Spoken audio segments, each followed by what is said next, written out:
মায়ের হাতে আরেক সন্তানের খুন। হ্যাঁ, ষষ্ঠ শ্রেণীর ছাত্রীর খুন।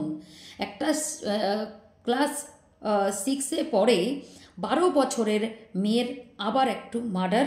কার হাতে? মায়ের হাতে। মায়ের হাতে আবার মার্ডার, আবার খুন।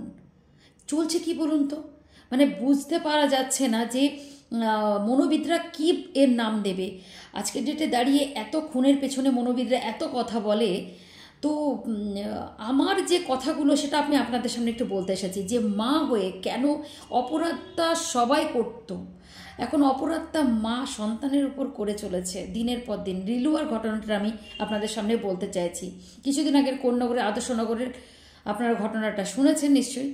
তার পর কিন্তু কয়েকদিনের ভেতরে আবার একটা ঘটনা ঘটলো, সেটা হচ্ছে লিলুয়ার ঘটনাটা, যেখানে তার 12 বছরের মেয়েকে তার মা সকাল থেকে মারতে ছেলে বাচ্চাটা চিৎকার করছিল, আমাকে বাঁচাও, আমাকে বাঁচাও। তার পরিণতি হিসেবে তার মৃত্যু। কিন্তু আমি আজকে যেটা বলতে এসেছি যে এই মৃত্যুর কারণটা কি। আমি কিছু মনোবিদদের কথা শুনবো। শুধু কি একটা পাগলের সিমটম, মানে একটা ব্রেন খারাপ হয়ে যাওয়া বা মানসিক ভারসাম্য হারিয়ে ফেললে সন্তানকে কেউ মেরে ফেলে? আমি এসব বুঝি না। আমি কোনো মনোবিদ নই। কিন্তু আমি নিজস্ব যদি ওপিনিয়ন আমি কোনোভাবে কারোরকে দিতে পারি, আমার সাথে কে কে মত একটু বলবেন। একটা মা এই সব ঘটনা যে করে ফেলছে, এর নেপথ্যে কারণগুলো অনেক আছে। কেউ বহিরাগত সম্পর্কের জেরে মানে একদম উগ্র হয়ে যাচ্ছে, তার ফলস্বরূপ তার সন্তান ভোগ করছে। মাথায় রাখবেন, বহিরাগত সম্পর্কগুলোই কিন্তু একটা টাইমে সংসারটাকে পুরো সব কিছু ধ্বংস করে দিচ্ছে প্রথমত। দ্বিতীয়ত, এই যে মায়ের যে এই সন্তানের প্রতি আক্রোশটা, এটা ফ্যামিলি থেকেই মানে সৃষ্টি হয়।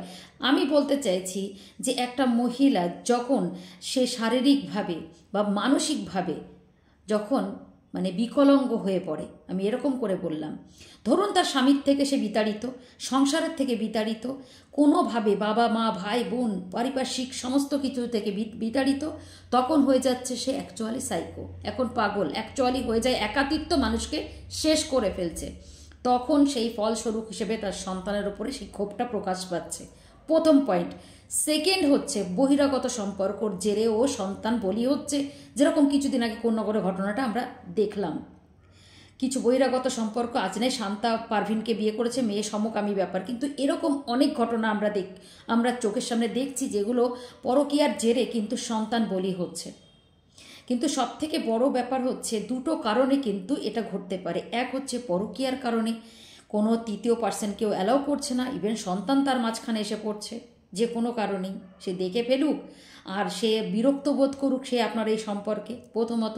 দ্বিতীয়ত হচ্ছে যে মেয়েটা কোনোভাবে সব থেকে কাছের মানুষের কাছ থেকে, সেই ঘরের বউটা বিতাড়িত হচ্ছে ভালোবাসার থেকে। সেটা স্বামী হতে পারে, এই যে বললাম এক্সেট্রা বলে, সব থেকেই সে বিতাড়িত হচ্ছে।